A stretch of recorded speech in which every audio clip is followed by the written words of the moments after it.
Alors, il faut, je crois, revenir à partir des années 60. Dans une grande partie du monde, et pas seulement en France comme on l'entend parfois, dans une grande partie du monde se développe un modèle d'entreprise qu'on appellera le modèle communautaire. C'est-à-dire l'entreprise se veut simultanément une communauté économique et une communauté humaine et sociale. C'est pas et, c'est vraiment une espèce de simultanéité. L'entreprise se veut une communauté. Et le propre d'une communauté, c'est de ne pas échanger énormément avec son environnement. Alors, elle est plus ou moins fermée ou plus ou moins ouverte, mais globalement, c'est une entreprise, par exemple, qui va offrir à ses collaborateurs, non pas des emplois, va leur offrir une carrière. C'est-à-dire, on recrute essentiellement des jeunes qui vont faire leur carrière au sein de l'entreprise en changeant d'emploi. Il est bien évident que dans un modèle semblable, il y a peu d'échanges avec l'extérieur. Il y a même certaines entreprises où une part du personnel sera les enfants du personnel partant en retraite. Donc il y aura une espèce de tradition presque qui va s'installer. C'est ce qu'on appellera la culture d'entreprise. La culture d'entreprise est une conséquence de l'entreprise communautaire. Une entreprise qui n'est pas fermée n'a pas de culture d'entreprise. Or, c'est au milieu des années 80 que ce modèle communautaire va se détricoter. Et en se détricotant, l'entreprise va culturellement s'ouvrir, c'est-à-dire le lien social va devenir plus fragile, on va avoir une utilisation de prestataires divers, d'intérimaires, de sous-traitants sur site, etc. Tout ça va faire entrer des normes externes à l'intérieur de l'entreprise. C'est cela, un jour, on va découvrir que des exigences de la cité vont pénétrer l'entreprise et s'imposer. Et vous avez aujourd'hui des dossiers sociaux qui ont essentiellement avancé sous la pression externe et pas sous des pressions internes. L'histoire quand même enseigne qu'il y a toujours eu un goût assez prononcé pour le modèle communautaire, ce qui ne veut pas dire que la communauté qu'on va réinventer sera celle d'hier. Cela veut dire tout simplement que le lien social se réinstalle dans une durée. Ce qui rassemble est plus important que ce qui sépare. C'est ça la communauté. Savoir ce qui sépare et savoir ce qui rassemble. Et la communauté, c'est un temps de rassemblement. Je crois que la collaboration, la coopération, peu importe les mots qu'on utilise, sont très largement imposés par les nouveaux modes d'organisation et par cette entreprise que nombreux nous appelons maintenant post-industrielle. Hein, cette entreprise qui est beaucoup plus complexe, où le travail est beaucoup plus abstrait. Moi, je suis frappé par l'abstraction du travail aujourd'hui. Une entreprise est de plus en plus un rassemblement de gens qui continuent de se dire concrets et qui, toute la journée, ne se livrent qu'à des abstractions. Je veux dire, le travail est devenu essentiellement conceptuel. Et ce n'est pas vrai que pour les cadres. Dans ce travail abstrait, complexe, la coopération s'impose, là encore. Ce n'est pas un choix. Moi, j'ai le sentiment que ça ne peut pas être un choix. On ne peut pas confier un projet complexe à un bureau des méthodes qui va le couper en tranches. Je crois que c'est ça la différence entre le monde industriel et le post-industriel. Mais en matière de coopération, il faut la développer dans un climat de confiance. Pourquoi ? Parce que d'une certaine façon, je rends ma performance dépendante de vous. C'est-à-dire quand on est en train de coopérer, je deviens dépendant de vous. Certes, vous êtes aussi dépendant de moi, mais cette codépendance est parfois très difficile à supporter par certains et elle ne peut fonctionner que sur un minimum de confiance. J'ai confiance en votre expertise. Vous avez confiance en la mienne, c'est pour ça qu'on peut faire des choses ensemble. Si le doute s'installe sur mon expertise, vous allez sûrement arrêter assez vite la coopération ou elle va devenir difficile.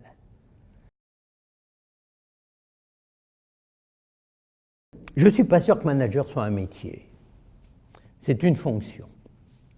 Et c'est une fonction aujourd'hui qu'on peine à penser. Pourquoi? Je suis frappé de voir qu'on ne fait pas de différence entre manager et management, par exemple. C'est-à-dire on confond allègrement l'acteur et le système.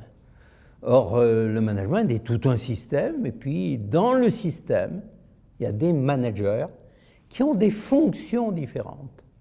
Je ne crois pas du tout à la doctrine qui affirme qu'il y aurait un modèle de manager, ça sera un métier. Alors certains, il y aurait des petits chefs, des grands chefs, mais l'important c'est d'être chef. Je crois que là, c'est un pur archaïsme idéologique.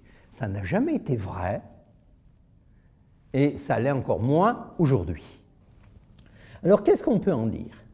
On peut en dire que pendant longtemps, on a eu une doctrine qui était assez simple, conforme à la simplicité de l'organisation d'ailleurs, c'est pour ça que ça ne marchait pas si mal que ça, c'est-à-dire un individu a un poste et un seul, et il a un chef et un seul. Ça veut dire que nous sommes sur le principe de l'unicité hiérarchique. Quand vous mettez du matriciel à plusieurs dimensions, ça veut dire qu'on n'est plus dans l'unicité hiérarchique. Et si on n'est pas dans l'unicité hiérarchique, chaque manager n'est plus dans une logique de compétence générale. Il est dans la compétence liée à l'élément de la matrice qu'il pilote.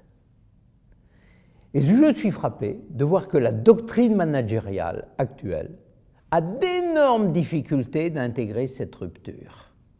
J'entends même des gens qui me disent habituellement vous savez, chez nous, le chef de projet n'est pas hiérarchique. Question, pourquoi vous l'avez appelé chef alors? Vous savez, quand on est comme ça dans ces difficultés à nommer les choses, c'est qu'on est dans les difficultés à les penser. Moi, je crois que la seule façon de s'en sortir, c'est d'accepter le réel et de modifier en conséquence sa représentation, c'est-à-dire de dire, bien, lorsque j'ai besoin de ceci, c'est un tel qui est mon interlocuteur. Lorsque j'ai besoin de cela, c'est un tel qui est mon interlocuteur, et ainsi de suite. Je veux dire que dans la vie réelle, on sait choisir ses interlocuteurs en fonction du problème à résoudre. Et puis c'est vrai qu'il y a des moments qui ne seront pas d'accord entre eux. Et après, bien sûr, c'est un peu plus compliqué. Mais la vie devient compliquée. Il n'y a pas de réponse simple devant une vie compliquée.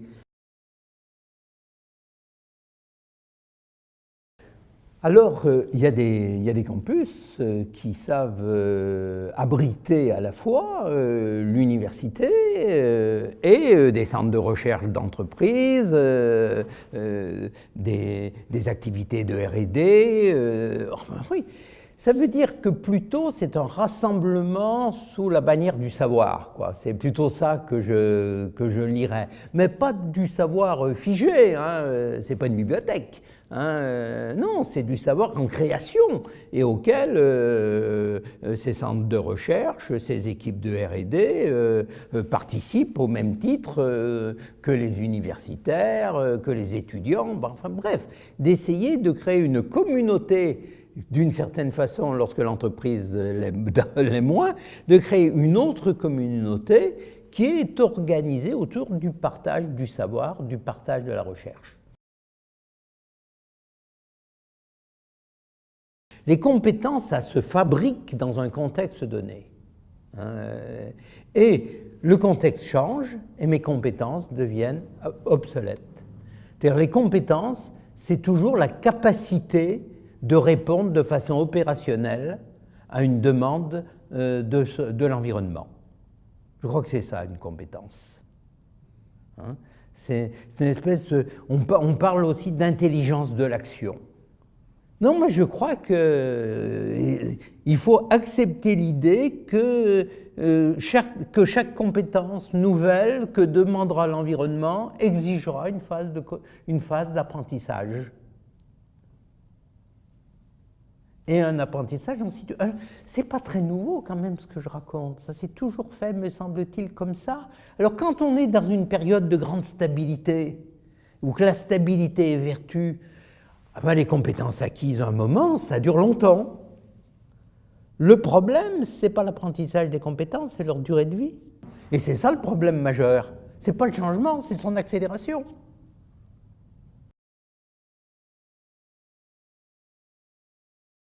La complexité et l'instabilité, mécaniquement, ça produit de l'opacité. Il y a plein de gens dans les grandes entreprises, managers compris, dirigeants parfois compris, qui peinent à comprendre tout l'écosystème qui constitue leur entreprise. Comment ça fonctionne en interne. Il y a des décisions qui se prennent, on ne sait plus bien comment, à quelle logique elles ont obéi, ben c'est comme ça. Et ben je crois que là, il y a une fonction, un rôle particulier qui s'impose, d'essayer d'offrir au corps social de plus en plus de clarification, d'aider à la compréhension. Oui, surtout qu'une entreprise qui s'est quand même étirée aussi en se mondialisant. Je veux dire, lorsque on est tous dans le même village, en quelque sorte, je veux dire, même si on ne me dit rien, je vois. J'entends ce que les autres disent. Attendez, lorsque le système productif de l'entreprise est éclaté sur une bonne part de la planète, moi, de mon village où je suis encore, je ne vois plus rien, je n'entends plus rien. L'éloignement, bien sûr, est un problème, car il y a une relation directe entre la géographie et la sociologie. Les territoires ont toujours une influence sur la sociologie. Alors, on va revenir un petit peu sur ces changements de territoire. Vous avez un moment où l'entreprise, l'économie est locale, régionale. C'est-à-dire que tout le monde est dans l'entreprise. Lorsqu'on est au milieu des années 60, on construit les champions nationaux, si on se souvient. L'entreprise est nationale. Et la plupart de ses salariés ne sont plus dans l'entreprise. Ils sont dans leur établissement. C'est-à-dire que le destin de l'établissement et celui de l'entreprise commencent à se séparer. Quand je suis au niveau... Alors par contre, les cadres qui travaillent dans les établissements, eux demeurent entreprises. Et ils sont gérés entreprises. Les ouvriers et employés sont gérés local, là est leur destin, et les cadres sont gérés national, là est leur destin. Un cadre qui n'a pas de mobilité nationale, on se demande encore si c'est un vrai cadre. Mais on se le demandait. Lorsque ça devient international, on voit bien qu'il y a un nouveau groupe qui se crée, celui qui est géré au corporate, c'est-à-dire à l'international. Le monde est son destin. Mais pour que le monde soit son destin, il faut que le monde soit son jardin. La fonction ressources humaines n'est pas un électron libre dans un vide culturel, économique, etc. Donc elle est dans le monde réel, dans l'entreprise réelle. Et cette entreprise réelle ayant changé, eh bien, comme tout le monde, elle est amenée à repenser son rôle, à réinventer ses compétences. Avec quand même une difficulté supplémentaire pour elle. Pendant longtemps, parmi ses rôles, et encore aujourd'hui, parmi ses rôles, il y a le rôle de défenseur de l'officiel, de l'entreprise officielle, des procédures officielles, de la règle officielle. Le problème, c'est quand ça change vite, le réel et l'officiel ont tendance à plus être d'accord.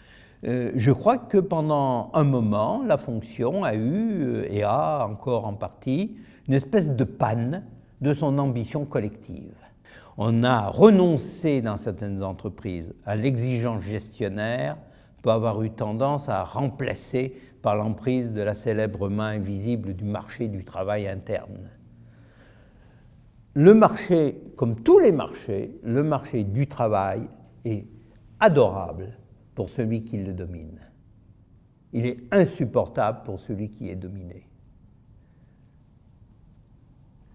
Et donc là, on comprend bien quand même qu'il y aura des choses qu'il faut repenser, se débarrasser de ces éléments-là.